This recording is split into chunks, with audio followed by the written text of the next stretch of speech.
এই মুহূর্তে এবং আমার ধারণা আগামী কয়েক সপ্তাহ ফেব্রুয়ারি আগ পর্যন্ত দেশের প্রধান আলোচনার বিষয় থাকবে রাজনীতি, নির্বাচন, রাজনৈতিক দলের অভিমত, রাজনৈতিক দলের নানা ধরনের স্ট্র্যাটেজি, কথাবার্তা, উচ্চারণ, এগুলো নিয়ে তো আমরা কথা বলবোই। কিন্তু তার পাশাপাশি খুব দুঃখজনক একটা ঘটনা হচ্ছে, আমরা দেখছি যে আমরা এই সরকার বারবার বলছে যে আমাদের সমালোচনা করুন, সাংবাদিকতা স্বাধীনতা আগের যে কোনো সময়ের তুলনায় বেশি। আগের সরকারের তথ্যমন্ত্রীরা একই ভাষায় কথা বলতেন, কিন্তু তার মধ্যে আমরা দেখছি আমাদের খুবই সুপরিচিত কিছু ব্যক্তিকে মানে জামিন হচ্ছে, যে মামলায় তাদেরকে আসামি করা হচ্ছে সেই মামলা নিয়েও সন্দেহ আছে, নানা ধরনের আপত্তি আছে। তারপর তাদের জামিন হচ্ছে, জামিন হওয়ার পর আবার তাদেরকে বিরুদ্ধে জামিনের বিরুদ্ধে আপিল করা হচ্ছে, এই সমস্ত নিয়ে আলোচনা হচ্ছে। আমি মঞ্জুর আলম পান্না সাংবাদিক, ওনার কথা বলছি, আমি লতিফ সিদ্দিকের কথা বলছি। তো এই সমস্ত বিষয় নিয়ে কথা বলার জন্য আমাদের আজকে শুক্রবারের যে আয়োজন, সেই আয়োজনে আমাদের নিয়মিত অতিথি সাংবাদিক ও কলামিস্ট জনাব আনিস আলমগীরকে আমন্ত্রণ জানিয়েছি, উনি এসেছেন। ওনাকে আমাদের অনুষ্ঠানে স্বাগত জানাচ্ছি। জনাব আনিস ধন্যবাদ আলমগীর, ভাই। আমি প্রথমে আপনাকে এই সাংবাদিক মঞ্জুর আলম পান্না এবং লতিফ সিদ্দিকী, আপনি শুনেছেন কালকে তাদের উচ্চ আদালতে জামিন হয়েছে, এবং তার হুম। পরপরই শুনলাম যে সরকার পক্ষ নাকি এই জামিনের ব্যাপারে আপত্তি দিতে চাচ্ছে। তো এই যে বিষয়টা, এটা নিয়ে আপনার অভিমত একটু শুনতে চাই। আমি মনে করি যে এটা সম্পূর্ণ অন্যায় এবং এক ধরনের এটা কি বলবো অবিচার, যে কোনো কারণ ছাড়া কোনো রিজন ওই ধরনের তারা দেখাতে পারে নাই তাকে, যে মামলায় ধরে রাখছে সন্ত্রাস এবং হাবিজাবি অভিযোগ দিয়ে। তো সেটার এখনো কোনো কিছু মানে তার প্রমাণ দিতে পারে নাই, তাই কি মামলা চলুক, আপনি একজনকে ধরেছেন, সে মামলা চলবে, সে প্রমাণ করুক। কিন্তু তা না করে নিম্ন আদালতও তার জামিন খারিজ করছে। উচ্চ আদালতে এসে যদি জামিন পাওয়ার মানুষ মানে আশাবাদী হয় যে উচ্চ আদালত হয়তো কিছু দেবে, কারণ সরকারের ইশারায় নিম্ন আদালতগুলো চলে, হয়তো উচ্চ আদালত চলে না। এখন উচ্চ আদালতও যদি একই ভূমিকায় নেয় এবং এই এই, পান্না এবং লতিফ সিদ্দিকীর এর বেলায় তারা চেম্বার জজের কাছে গিয়ে আপনার আবেদন করে, তার মানে বুঝতে হবে যে তারা কোনো মানে নটোরিয়াস কোনো সন্ত্রাসী বাংলাদেশের বোধহয় তাদেরকে ধরা হয়েছে। এই জন্য হুম। তাদেরকে এইভাবে মানে আইনের ফাঁক গলে তারা কিভাবে বের হয়ে যাচ্ছে এটা আটকাতে হবে। সাধারণত চেম্বার জজের কাছে যে দৌড়াদৌড়ি করে এই সমস্ত বিষয়গুলো নিয়ে। আর আমরা দেখলাম 5 আগস্টের পর থেকে দেশে চিহ্নিত সন্ত্রাসী জঙ্গি যে যেখানে যেভাবে পারছে একটাও আর জেলে নাই, সব বেরিয়ে গেছে। আর একজন সাংবাদিক আর একজন রাজনীতিবিদ যাদের বিরুদ্ধে স্পেসিফিক কোনো আপনি অভিযোগ এখনো আনতেই পারেন নাই, তাদেরকে একটা আইন মানে অবৈধ ইয়ে দিয়ে আম, মামলা দিয়ে, মানে অন্যায় মিথ্যা মামলা, অবৈধ না মিথ্যা মামলা দিয়ে আপনি আটকে রেখেছেন। তো এটা তো আহ, মানবতার লঙ্ঘন। এবং সরকার যে বলে বাক স্বাধীনতা ইয়ে কথা বলে, সেগুলো যে একটা বুলি, সেটার আরেকটা প্রমাণ। তারা একটা অনুষ্ঠান করতে গিয়েছিল, সেই অনুষ্ঠানে তো বক্তব্যই দিতে পারে নাই। যে অনুষ্ঠানে তারা উপস্থিত ছিল কিন্তু বক্তৃতাই দিতে পারে নাই, তার আগে এটা পণ্ড হয়ে গেছে। তো কি অপরাধে তাদেরকে জেলে রাখা হবে? আমি মনে করি যে এটা এটা কি বলে অন্যায়, এরকম অন্যায় মানে এখন আপনি দেখেন, আমি একটু বলি, তারা কিন্তু সেই অনুষ্ঠানের আয়োজক না, তারা সেখানে আমন্ত্রিত, যখন না। আমন্ত্রিত রাইট। অতিথি হিসেবে গেছে, এবং অনেকে গেছেন ওটা দর্শক হিসেবে। সেখান থেকে তাদেরকে হ্যাঁ, ধরতে হবে কেন? সেটাই কথা। আমাকে একজন অনুষ্ঠানে একটা আমন্ত্রণ জানালো, আমি গেলাম, আমি অপরাধী হয়ে গেলাম? আমি আপনাকে আগেও বলেছি, আপনি আমাদের আরো অনেককে ওই অনুষ্ঠানে দাওয়াত দেওয়া হয়েছিল। আমার ব্যক্তিগত কারণে আমি যেতে পারি নাই, এবং আমি সকালবেলা আরো সত্য কথা হচ্ছে খুব এত ভোরে ও কোনো অনুষ্ঠানে যেতেও আমার ভালো লাগে না। তাছাড়া আমার নীতিগত সিদ্ধান্ত আছে, আমি অ্যাক্টিভিজমে বিশ্বাসও করি না। তো এখন যে যেভাবে বিশ্বাস করে সে সেভাবে যাবে। এটাতে এটাতে অন্যের কেন আপত্তি হবে? এবং সে আপত্তি করে যদি কিছু বলে থাকতো তাহলে একটা কথা ছিল।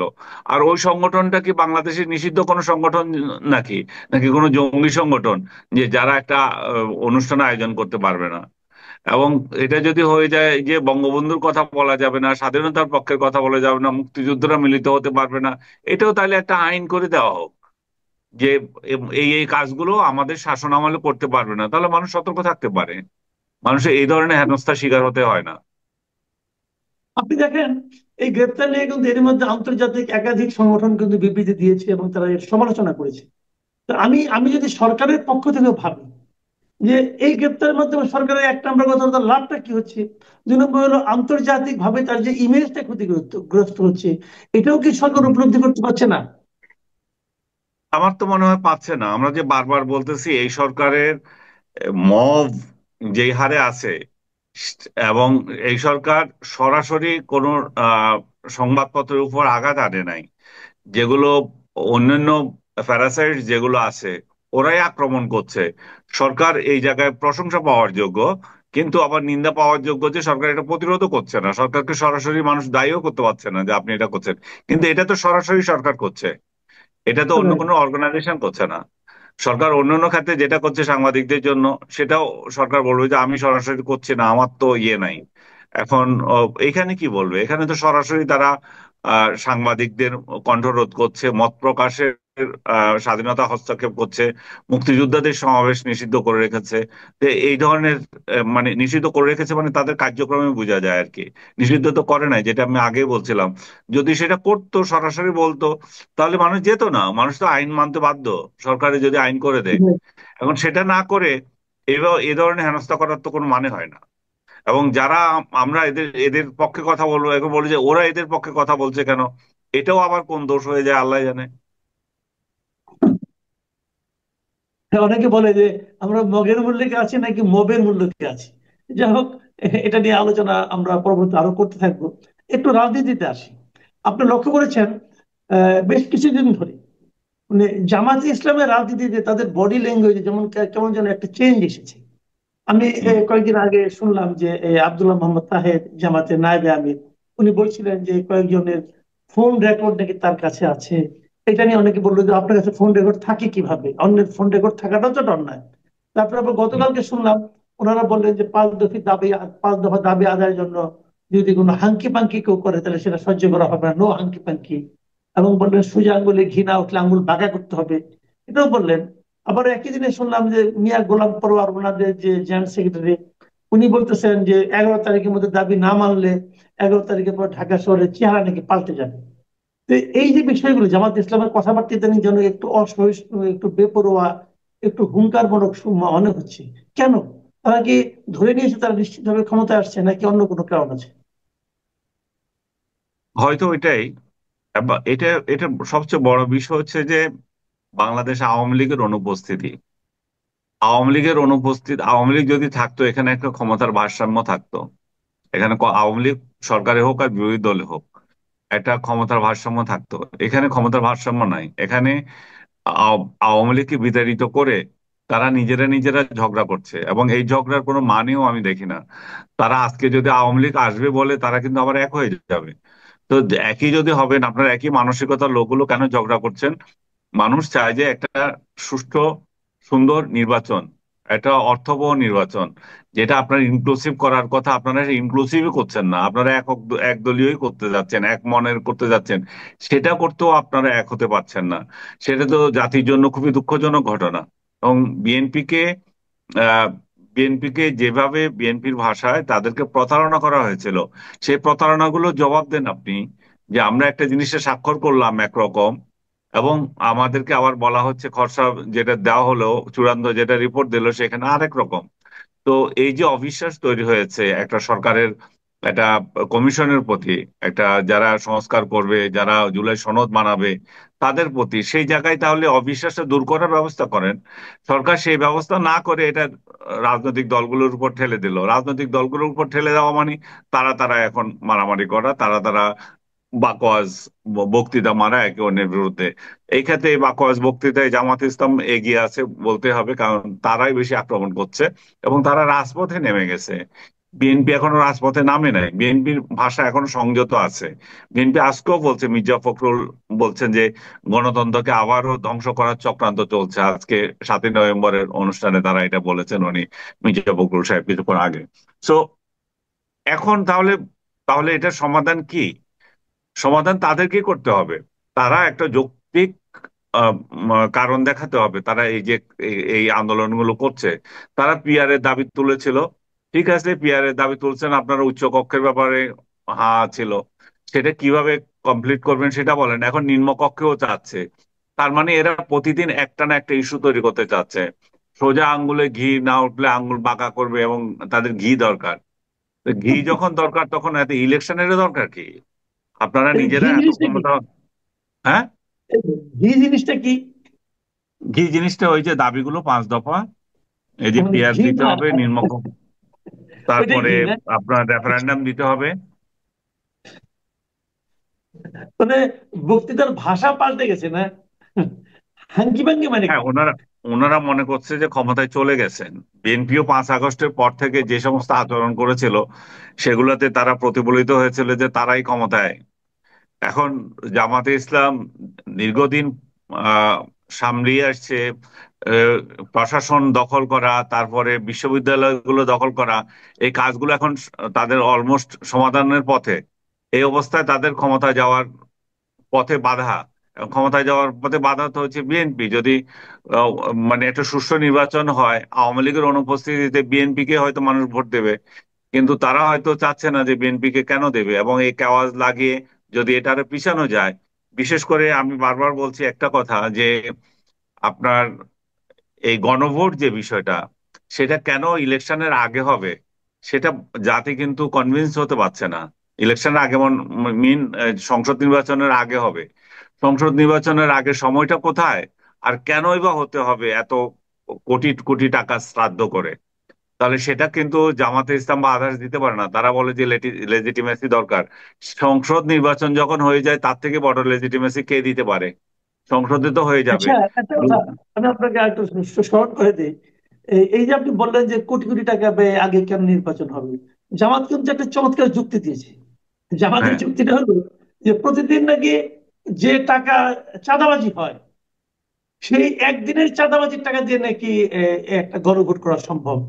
তো যদি একদিনের চাঁদাবাজি দিয়ে গণভোট করা সম্ভব হয়, আমার প্রশ্ন হচ্ছে, যেদিন গণভোট হবে সেই দিন কি চাঁদাবাজি হবে না?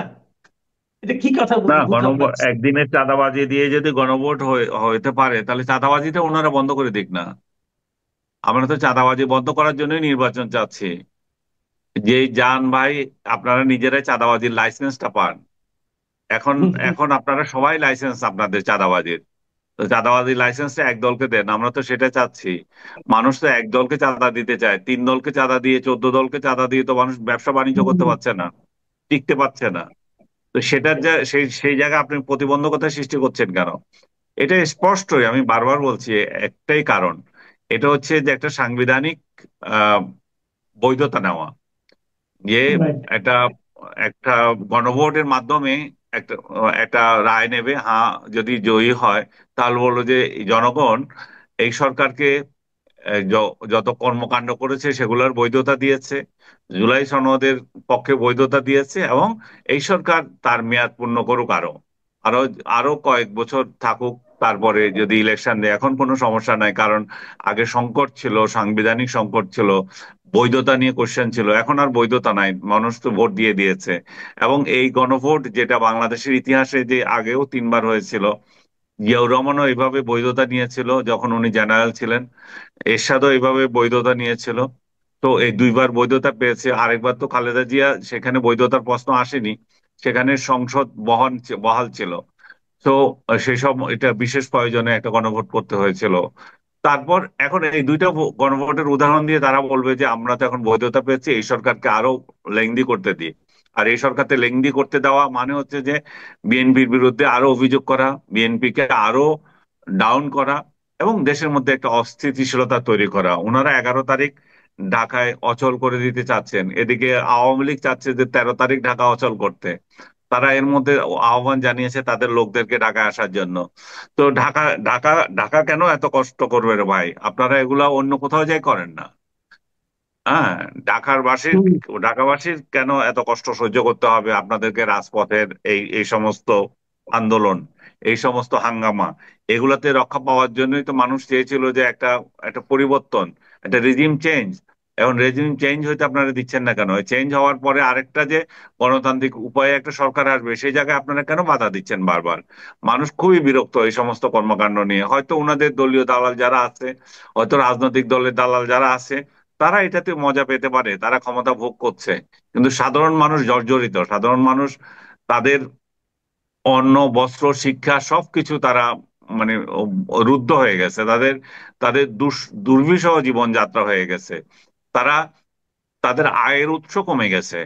এই যে তারা কোনো একটা বিনিয়োগ, কেউ বিনিয়োগ করছে না, কারণ সবকিছু স্থবির হয়ে আছে একটা নির্বাচনের জন্য। এখন এই নির্বাচন যদি জানুয়ারিতে হয় আরো ভালো। এবং সেই জায়গায় রাজনৈতিক দলগুলো একটা অন্যের উপরে মানে খবরদারি করে কিভাবে কে ক্ষমতায় যাবে সেই চেষ্টা করছে। মানুষের কি আসে যায় জামাত যাক আর বিএনপি যাক, আপনারা যে যান, আপনারা ভোটটা দেন, মানুষ পছন্দ করুক। তো আপনি কি মনে হয় নির্বাচনটা কি মানে আসলে ফেব্রুয়ারিতে হওয়ার ব্যাপারে আপনার কি আশঙ্কা আছে? কোনো না, অস্বস্তি? ওনারা যেভাবে যেভাবে ওনারা যে প্যাঁচ লাগাচ্ছে একটার পর একটা, আশঙ্কা তো আছে ফেব্রুয়ারিতে ইলেকশন হবে কিনা। সরকারের তরফ থেকে একটা দৃঢ়তা ছিল যে আমরা ফেব্রুয়ারিতে ইলেকশন করব, কিন্তু যখন এই জি। ইস্যুটা রাজনৈতিক দলগুলোর উপর ছেড়ে দিল 7 দিনের দিয়ে, তখন তো আর একটা ঢিলে ঢালা শুরু হয়ে গেলো। তখন রাজপথে নেমে গেছে, 5 দফা দাবি শুরু হয়ে গেছে। এখন যে বিষয়গুলো নিয়ে ওনারা 9 মাস ধরে তর্ক করেছেন, বসছেন পাশাপাশি, সেগুলোকে বাদ দিয়ে আবার নতুন নতুন ইস্যু আনছেন। তো তার মানে এত সব ইস্যুর মিনিংটা কি? একটাই মিনিং হচ্ছে যে নির্বাচন পিছিয়ে দেওয়া, নির্বাচনের পরিবেশ নষ্ট করা। এখন এইভাবে যদি চলতে থাকে আইন শৃঙ্খলা তো ঠিক থাকবে না, আর আইন শৃঙ্খলা ঠিক না থাকলে এই ধর এটা কি কি ধরনের নির্বাচন হবে? সেটা তো ঘরে বসে বসে বসে ভাগাভাগি করেও তো হয়ে যেতে পারে। সরকারের টাকাগুলো খরচ করবে কেন? এবং তাতে করে এবং এবং নির্বাচন যদি হয়ে যায়, ডক্টর ইউনূস একটা সেফ এক্সিট পাবে। এখন তাকেও সেফ এক্সিট দিচ্ছে না, তাকে বলছে আপনি থাকেন, আপনার আপনার মাথায় কাঁঠাল রেখে আমরা খাবো। হ্যাঁ, তাদের তারা যদি এই জুলাই সনদের পক্ষে ভোট ভোট নিয়ে ইলেকশন, সংসদ নির্বাচনের আগে এই বৈধতা নেওয়ার উদ্দেশ্য হচ্ছে যে এইটা, যে ডক্টর ইউনূসকে তখন বলা হবে যে বৈধতা আপনি পেয়ে গেছেন, ডক্টর ইউনূস তখন খুশি মনে বলবে যে ঠিকই তো আছে, আমি থাকি। এবং তার সভাসদ বলবে যে এই তো আমাদের একটা বৈধতা এসে গেল, সমস্যা কি, এখানে মজা মজা। এখন যেভাবে ওনারা মজা এনজয় করছেন সেভাবে আরো এনজয় করবেন। জি। অনেক ধন্যবাদ, অনেক ধন্যবাদ জনাব আনিস আলমগীর। আজকে আপনি অনেক কথা বললেন, খুব ছোট ছোট করে আমরা অনেক কিছু জানলাম। প্রিয় দর্শক, আপনারা শুনলেন আনিস আলমগীরের বিশ্লেষণ বিভিন্ন বিষয়ে। এখন এ পর্যন্তই। আল্লাহ হাফেজ। আরশাদ ভাই, আপনাকে আমাদের অনুষ্ঠানে স্বাগত জানাচ্ছি। প্রিয় দর্শক, আপনারা জানেন আরশাদ ভাই শুরু থেকে একটা কথা বলে আসছেন, বেশ জোর দিয়ে। উনি ওনার নিজস্ব যে ফেসবুক পেজ আছে সেখানেও লেখেন, আমাদের এই অনুষ্ঠানে বহুবার উনি বলেছেন, সেটা হলো যারা দায়িত্ব নিয়েছেন অন্তর্বর্তীকালীন সরকারের, তারা কেন নিজেদের সম্পদের হিসাব দেন না। এটা নিয়ে ওনার বহুদিনের প্রশ্ন, এবং উনি নিয়মিতই বলছেন, আমরাও বলছি। কিন্তু আমরা যে বলছি এটা মনে হয় সম্ভবত আমরা দুজনই শুনছি এবং আপনারা শুনছেন, আর কেউ না। যাদের শোনার কথা তারা শুনছেন না, তাদের আচার আচরণে বোঝাও যাচ্ছে না তারা সেটা শুনছেন কিনা, অথবা শুনলে সেটাকে গুরুত্ব দিচ্ছেন। আসাদ ভাই যে জিনিসটা বলছিলেন বারবার, সেটা হলো যে সম্পদের হিসেব নিয়ে এসব এত কথাবার্তার মধ্যে উনি সরকারের একজন উপদেষ্টা মিস্টার ফজল কবির খান, ওনার একটা ইন্টারভিউর কথা উল্লেখ করছিলেন যে তিনি নাকি সেখানে বলেছেন যে সম্পদের হিসাব দিলে পরে নাকি বিতর্ক তৈরি হতে পারে। এটা নিয়েও আসাদ ভাইয়ের কিছু মন্তব্য আছে। আমরা আলোচনার শুরুতে আসাদ ভাইয়ের এই আলোচনাটা একটু শুনে আসি। আসাদ ভাই, আপনি যে কথাটা বলেছিলেন যে প্রথম আলোর ইন্টারভিউ নিয়ে, সেটা নিয়ে আপনার কেন আপত্তি এবং কেন আপনার মানে আপনার কি মূল্যায়ন? আহ, ধন্যবাদ আপনাকে। প্রথমেই বলে রাখি যে ইউনূস সাহেব বা সরকারের উপদেষ্টা পরিষদে যারা আছেন তাদের সঙ্গে আমার কোনো ব্যক্তিগত শত্রুতাও নাই, কিছুই। এটা আগেই বলে নেই আর কি। আমাকে অনেকেই বলছে যে আপনি এই ইউনূস সাহেবকে নিয়ে পড়ে আছেন কেন। তো তার উত্তর আমি একটাই দেই যে তারা যখন কেউ যখন ক্ষমতার বাইরে থাকে সেটা নিয়ে আমাদের মানে আলোচনা করার, সেটা সাংবাদিক হিসাবে অন্তত আমার দায়িত্ব না। আমার দায়িত্ব হলো, আমি যেটা মনে করি, হয়তো আমি ভুল হতে পারি, যে আপনি যখন সরকারে বা আসবেন বা ক্ষমতাসীন হবেন, তখন আপনাদের মধ্যে বা আপনার মধ্যে স্বচ্ছতা থাকতে হবে, বিশেষ করে আর্থিক স্বচ্ছ। তার কারণ আমরা গত 54 বছর থেকে দেখছি একই ব্যাপার, যে সরকারে যারা আসে তারা সমস্ত জবাবদিহিতার বাইরে, অথচ তারা সরকারের সমস্ত সুযোগ সুবিধা দেয়। তারপরে বাড়ি ফ্রি গাড়ি, পাইক পেয়াদা, বিদেশে যাচ্ছেন। তো এখানে তো একটা জনগণের টাকার ব্যয় হয়। তো তো জনগণের টাকা যেখানে ব্যয় হবে সেখানে তো আমাদের একটা জবাবদিহিতা থাকতে হবে, এটা তো কারো ব্যক্তিগত সম্পত্তি। এই কথাটাই আমি বলার চেষ্টা করছি প্রথম থেকেই। এবং আমি জানি না আপনাদের মনে আছে কিনা, 2024 সালের 8ই আগস্ট যখন ইউনূস সাহেবের অন্তর্বর্তী সরকার ক্ষমতা নেন বা শপথ নেন, তার 2 দিন পরে আমি একটা খোলা চিঠি লিখেছিলাম ওনার কাছে। ওনার সঙ্গে আমার আগেই পরিচয়, ওনাকে আমি বহুবার ইন্টারভিউ করেছি। তো যা হোক, উনি ভালো মানুষ হিসেবে পরিচিত, সম্মানিত, মানে নোবেল পেয়েছেন, পিএইচডি ডিগ্রি, সবকিছু ঠিক আছে। তখন আমি বললাম যে স্যার, আপনি অন্যান্য শাসকদের মতো তো না, অর্থাৎ আপনার কাছে একটা অনুরোধ থাকবে যে আপনি আসার পরপরই আপনার সম্পদের হিসাবটা জনগণকে জানাবেন, এবং আপনার সঙ্গে যারা আছেন তাদের তাতে মানে দুটো কাজ হবে। একটা হবে যে ভবিষ্যতে যারা ক্ষমতায় আসে তাদের একটা অব্লিগেশন থাকবে, বাধ্যবাধকতা থাকবে, এবং জনগণ জানতে পারবে যে তারা ক্ষমতায় আসার আগে কি ছিল এবং যাওয়ার পরে তাদের কি শক্তি হয়েছে। এবং এতে করে হয়তোবা দুর্নীতির পরিমাণটা কমবে, তার কারণ জানবে যে মানে দেশের জনগণ তো আমাদেরকে নোটিশ করছে, আমাদেরকে স্ক্রুটিনির মধ্যে রেখেছে। আর দ্বিতীয় কথা বলেছিলাম যে আপনি অনুগ্রহ করে আইনের শাসন যাতে প্রতিষ্ঠিত হয় সেটা নিশ্চিত করবেন, তার কারণ ক্ষমতাসীনরা কখনো আইনের ধার ধারে না, তারা বিচার বিভাগের ধার ধারে না। এই দুটো জিনিস আপনারা করলে অন্তত দেশের মানে আগামীকালকে পরিবর্তন না হলেও অন্তত আগামী 3-4 বছরের মধ্যে একটা আমূল পরিবর্তন আমরা দেখতে পারবো, যে এখানে পয়সা দিয়ে বা ক্ষমতা ব্যবহার করে আইন কি কেনা যাবে না, বিচার বিচার কেনা যাবে, যাতে করে সাধারণ মানুষের মধ্যে দেশের প্রতি বা যারা শাসক গোষ্ঠী আছে তাদের প্রতি মানুষের আস্থা জন্মায়। তো 13 তারিখে, অর্থাৎ ক্ষমতায় আসার 5 দিন পরে 13 তারিখে উনি জাতির উদ্দেশ্যে একটা ভাষণ দিলেন, এবং সেখানে অনেক কথাই বললেন যে আগের সরকার কি করেছে, ওগুলোতে যাচ্ছি না। উনি বললেন যে আমরা এই মানে নৈতিকতার স্বার্থে আমরা আমাদের যে হিসাব সম্পদ আছে এটা আমরা প্রকাশ করব, জনসমক্ষে জানাবো।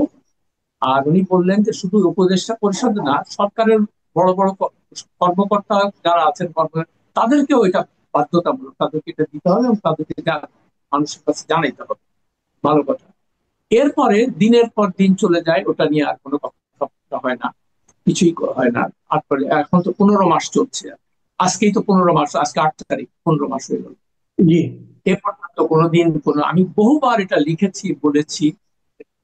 কিছুদিন আগে, মানে সপ্তাহ 3 আগে দেখলাম, হ্যাঁ 3 সপ্তাহ বা প্রায় এক ইয়েতে আগে, গত 14ই সেপ্টেম্বর উপদেষ্টা ফজল কবির খান, উনি সবাই ওনাকে খুব সৎ ভাবেন, আমি নিজেও মনে করি ভালো মানুষ, মানে খোলামেলা কথাবার্তা বলেন। উনি প্রথম আলোতে একটা সাক্ষাৎকার দিয়েছেন। সেই সাক্ষাৎকারে উনি সরকারের বিভিন্ন বিষয় নিয়ে আলোচনা, নিজের মন্ত্রণালয় সম্পর্কে আলোচনা, দুর্নীতি নিয়ে কথা বলেছেন। দুর্নীতির এক জায়গায় বলেছেন যে এখানে রাজনীতিবিদ, আমলা, কেউ দুর্নীতি এখান থেকে নির্মূল হোক, এটা উনি চান নাই। তো এটা হলো সুইপিং স্টেটমেন্ট, কিন্তু ওনার কোনো এটা নিয়ে কোনো স্পেসিফিক কথা বলেননি। যাই হোক, আমি ওই প্রসঙ্গে যাচ্ছি না। তো এখন ওই সাক্ষাৎকারে সাংবাদিক এক পর্যায়ে জিজ্ঞেস করেছে, আপনাদের তো সম্পদের হিসাব দেওয়ার কথা, তো আপনারা এটা দিলেন না কেন? তো উনি বললেন যে আমি তো আমারটা দিয়েছি, মানে উনি মন্ত্রী পরিষদ সচিবের কাছে উনি এবং স্ত্রীর সম্পদ দিয়েছে, ভালো কথা, কিন্তু সত্যি কথা বলতে কি জনসমক্ষে প্রকাশ করেন। এটা উনি ওনার ফেসবুক পোস্টেও জানিয়েছেন। তাও একটা আমি বলেছি, উনি একমাত্র ব্যক্তি যেটা দিয়েছেন। আর তখন উনি ফজল কবির খান সাহেব তখন তার ওই প্রশ্নের উত্তরে বলছে যে এটা আমাদের মধ্যে আলোচনা হয়েছিল মন্ত্রী পরিষদ, উপদেষ্টা পরিষদে, কিন্তু দেখা গেল যে আমরা চিন্তা করলাম এটা নিয়ে বিতর্ক সৃষ্টি হতে পারে। তো তখনই আমার মনে কিছু প্রশ্ন আসলো। আমি তখন লিখলাম, আমি গতকালকের পোস্টে এটা লিখেছি যে আপনারা তো সবাই সৎ মানুষ হিসেবে পরিচিত, নীতিবান বিবেকবান মানুষ হিসেবে পরিচিত। আপনারা যদি কোনো আয় রোজগার করে থাকেন সেটা তো সৎভাবেই করেছেন। বিশেষ করে ইউনূস সাহেব তো অত্যন্ত সৎ মানুষ। তো সেখানে আপনি যদি আপনার সম্পদ বিবরণী প্রকাশ করেন, সেখানে বিতর্কের অবকাশটা কেন হবে, বিতর্ক কেন হবে? তার চেয়েও বড় কথা, আপনারা প্রায় শোনেন বা আমরা বিভিন্ন শুনেছি যে ওনার ব্যক্তিগত কোনো সম্পদ, ওনার গাড়ি নাই, বাড়ি নাই, ওনার কোনো সম্পদ নাই। আর উনি গ্রামীণ ব্যাংকের, ওনার কোনো মালিকানা নাই, মানে শেয়ার হোল্ডার না, কোনো কিছুই নাই। তো এটা খুবই মানে আমাদের জন্য সাংঘাতিক ব্যাপার যে এরকম একটা লোক। তো তাই যদি হয় তাহলে ওনার যে ট্যাক্স রিটার্ন হওয়ার কথা সেটা তো জিরো হওয়ার কথা। ট্যাক্স রিটার্নটা তো আমি যতখানি, আমি যেহেতু ট্যাক্স দিই আমি বুঝি ব্যাপারটা কি। তো সেখানে তো তার রিটার্নে জিরো আসার কথা, যেহেতু ওনার কোনো কিছু নাই। কেমন?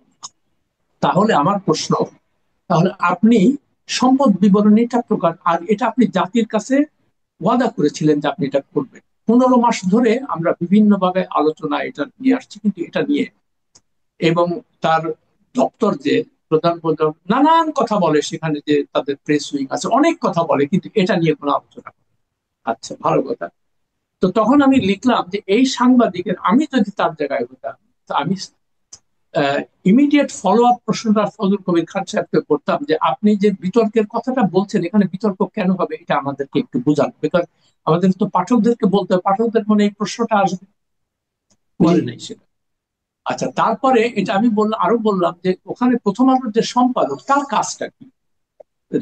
রিপোর্টার যখন রিপোর্ট দেয়, আমি নিজে রিপোর্টার, আমার সম্পাদক রিপোর্টার দিলে সেখানে এই রিপোর্টের মধ্যে কোনো যদি লুপহোলস থাকে, কোনো ঘাটতি থাকে, সম্পাদকের দায়িত্ব হলো সেটা পয়েন্ট আউট করা এবং বলা যে তোমার এই জিনিসটা, রিপোর্টটা কমপ্লিট হয়নি, এটা তুমি ফলো আপ প্রশ্ন করে একটু জিজ্ঞেস করো যে কেন এটা।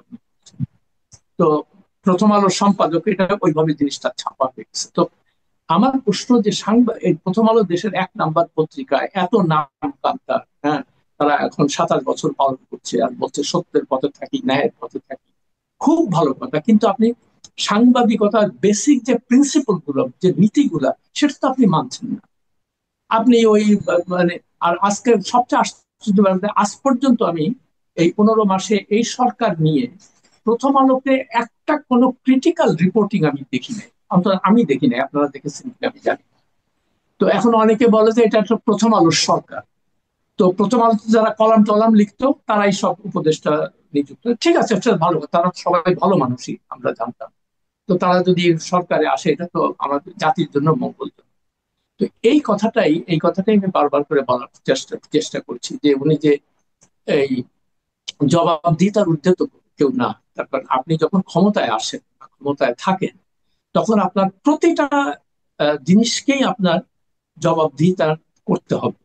বিশেষ করে আপনি যখন সরকারের, আপনি যমুনাতে থাকছেন, এত বড় বাড়ি, আপনার মানে গত 1 বছরে আপনার পিছনে কত ইলেকট্রিসিটি খরচ হয়েছে, এগুলো সব আপনি যদি সত্যি স্বচ্ছতায় বিশ্বাস করেন, তাহলে হতো কি, আমরা জনগণ জানতাম যে একটা সরকার প্রধানের পিছনে কিরকম টাকা পয়সা বা মন্ত্রীদের পিছনে কিরকম টাকা পয়সা খরচা হয়, যাতে করে ভবিষ্যতে আগামীতে যারা ক্ষমতায় আসবেন তখন ওইটা আমরা তুলে ধরতে পারি যে আপনারা এটা না করলে এটা, তখন তাদের মধ্যে একটা অব্লিগেশন থাকে। কিন্তু আপনি সেটা করলেন না। এটা খুব দুঃখজনক। আরো আরো একটা বিষয় খুব জরুরি, মানে যেটা মানুষকে জানা দরকার এখন। মনে করেন আপনি বলেন 15 মাস হয়ে গেছে, সম্পদের হিসাবটা তো মানুষ এই কারণেই চায়।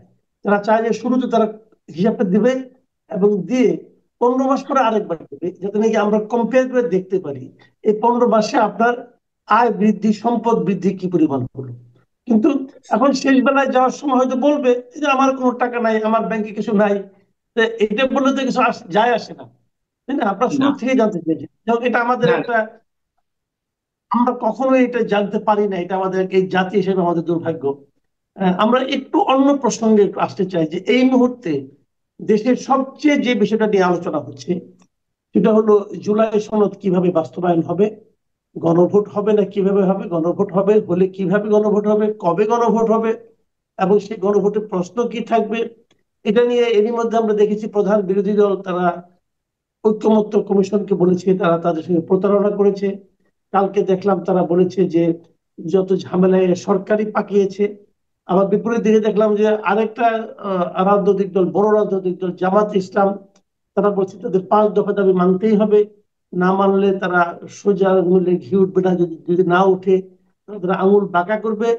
এবং তারা এটাও বলেছে কোনো হাঙ্কি পাঙ্কি চলবে না, ঘি তাদের লাগবেই। এবং জামাতের আরেক নেতা বলেছেন যে 11 তারিখের মধ্যে দাবি না মানলে ঢাকা শহরে চেহারা পাল্টে দিবে। তো আমরা এখন বুঝতে পারছি না যে এই যে এত যুদ্ধ মনোভাব এবং কথাবার্তা, এর পেছনে যে সমস্ত দাবি তার সঙ্গে জনগণের সম্পর্কটা কোথায়? আপনি কি টের পাচ্ছেন কিছু? না, এটা টের পাচ্ছি না এবং পাওয়ার কথাও না। সত্যি কথা বলতে কি, তারা এমন, বিশেষ করে এই সরকার, আমি প্রথম থেকেই দেখছি যে একটা, এরা চরম ধান্দাবাজির একটা পর্যায়ে গেছে আর কি। প্রথম থেকে আমি লক্ষ্য করছি যে তারা এক একটা ইস্যু তৈরি করে, নিজেরাই তৈরি করে করে ওই মানে য- কি বলে, রাজনৈতিক দলগুলোকে বলে তোমরা এটা মানো, এটা মানো, এটা করো, সেটা। তারা বিভিন্ন জায়গায় এটা নিয়ে কথাবার্তা হয়, তারপরে এটা নিয়ে শোরগোল হয়।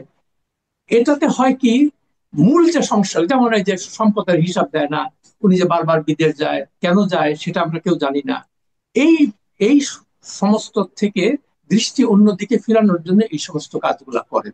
এটা আমি বলতে বাধ্য হচ্ছি, তখন আমি নিজেই মানে বারবার করে আমার নিজের চিন্তা হয় যে এই ধরনের বিতর্ক সৃষ্টি করার কারণটা কি?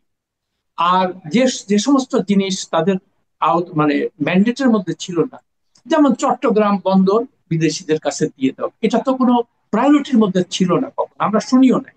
আসার পরে দেখলাম, তারপরে কি, ওই করিডোর নিয়ে আলোচনা হবে, তারপরে বলে যে না, করিডোর আমরা দিচ্ছি না। তো আমার প্রশ্নটা হচ্ছে, যদি এই ধরনের বিতর্ক কেন আপনারা সৃষ্টি করছেন? আর আপনি আপনার কাছে চট্টগ্রাম বন্দর দিয়ে দেওয়ার জন্য আপনি বলছেন ডিসেম্বরের মধ্যে এটা চুক্তি সই হবে। আচ্ছা, ভালো কথা, চট্টগ্রাম বন্দর নিয়ে আমরা অনেক দুর্নীতির কথা শুনি, এটা করতে পারেন। তারপরেও সবচেয়ে বড় কথা, এরকম একটা জাতীয় বিষয় আপনি চুপে চুপে, গোপনে আপনি আরেকজনের সঙ্গে সেই চুক্তি কি কেউ দেখেছে? আমি তো দেখিনি, আপনি দেখেছেন কিনা আমি জানি না। আচ্ছা, না, না, দেখবেন। তো এখন এই জিনিসগুলোতে মানুষের এই যে হাজার হাজার কোটি টাকার ব্যবসা এখানে জড়িত। আর তার চেয়েও বড় কথা, চট্টগ্রাম বন্দর কিন্তু গত 2-3 বছরে অনেক ইনভেস্টমেন্ট করে, ইন্টারন্যাশনাল ডোমেস্টিক করে তাদের কিন্তু পরিস্থিতি অনেক ভালো করেছে এবং লাভ করতেছে। জি। তো তারপরও আপনি তারা আসার আগে, এই চুক্তির আসার আগে আপনি মাসুল বাড়ায় দিলেন, এবং মাসুল বাড়ানোর ফলটা কি হলো? স্বাভাবিকভাবে যত পণ্য আমদানি হবে, এটার পরে মাসুল বাড়বে, জনগণের উপরে এই বোঝাটা, তখন ব্যবসায়ী তো এই টাকা দিবে না। তো আপনি এই সমস্ত জিনিস কে আপনি অগ্রাধিকার দিলেন, যেগুলো মূল সমস্যা দেশের মানুষের, মানে মানে দারিদ্র কি অবস্থায় আছে, স্কুল কলেজ গুলা ঠিক মতো চলছে না। বা তার চেয়েও বড় কথা করি, আপনার সবচেয়ে আগে যে জিনিসটা করা হচ্ছে, আইন শৃঙ্খলা কি আপনি ঠিক করবেন। তারপরে যেটা মানুষ চাচ্ছিল আর কি, আপনি জিনিসপত্রের দাম ঠিক মতো আছে কিনা এটা আপনি দেখবেন।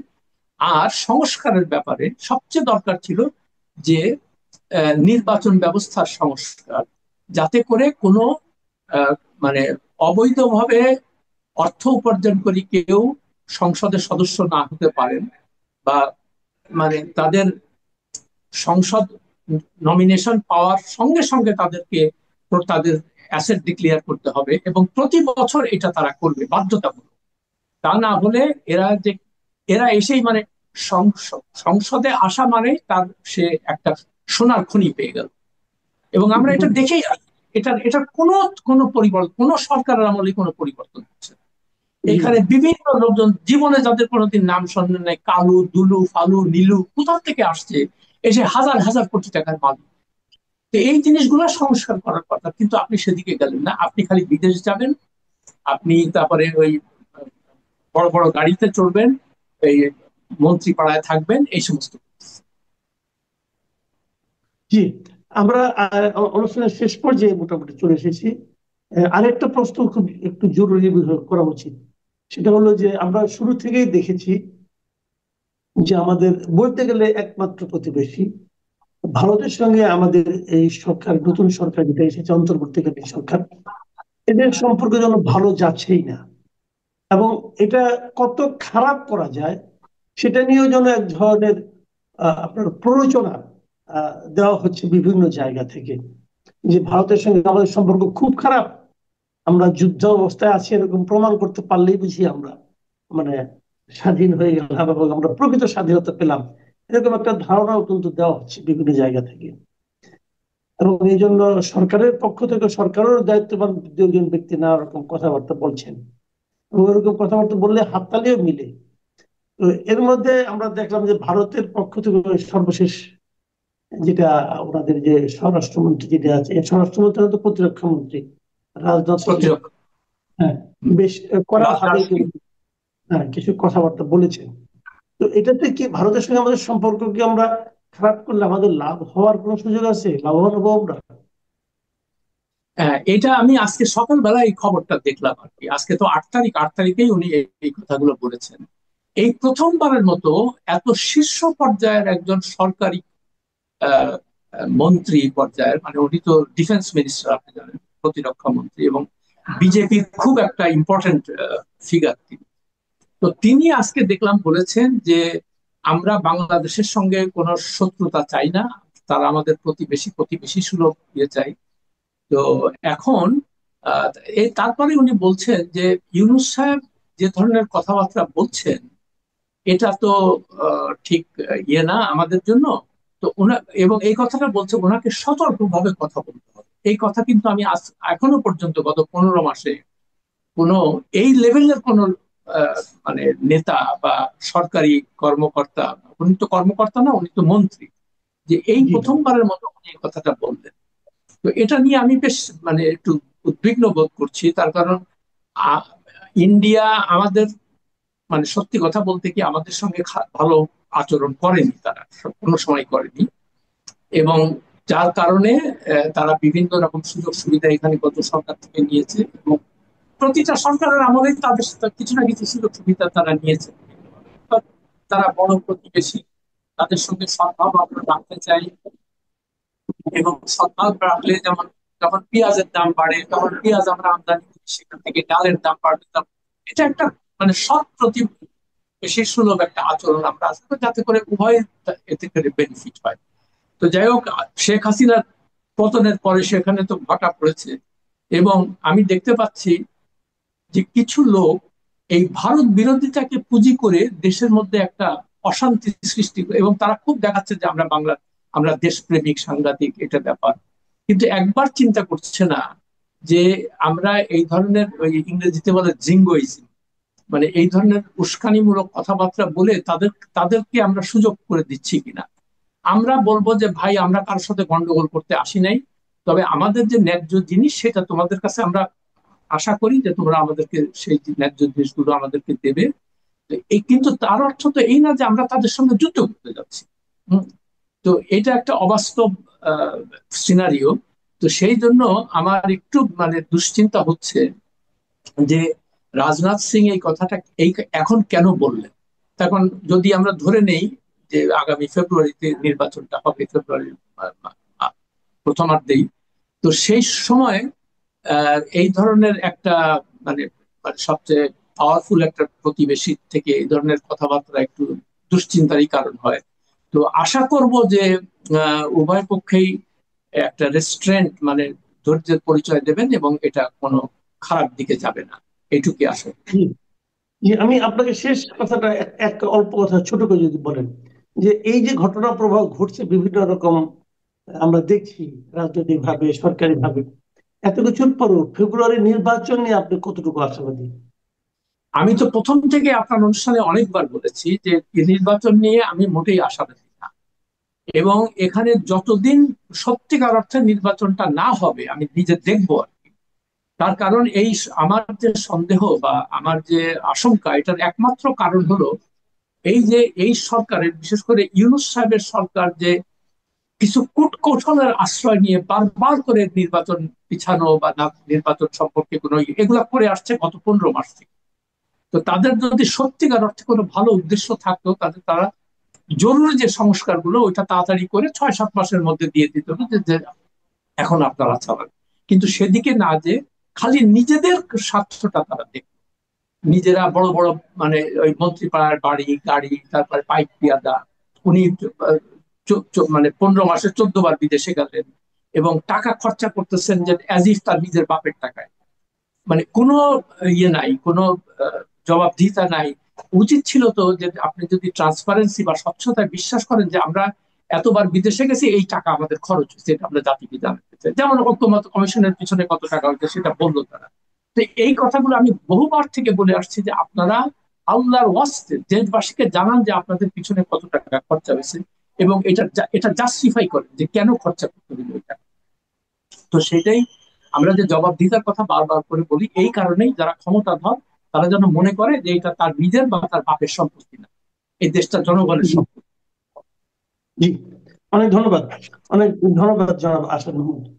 প্রিয় দর্শক, আপনারা শুনলেন আমাদের বিভিন্ন বিষয়ে, রাজনীতি, পররাষ্ট্রনীতি, এমনকি সরকারের যে আচরণ, জনগণের প্রতি তাদের যে মনোভাব, এসব বিষয়ে আমাদের সিনিয়র সাংবাদিক জনাব আসাদ মাহমুদের বিশ্লেষণ। আগামীতে আবারও কথা হবে। এখন এই পর্যন্তই। আল্লাহ হাফেজ।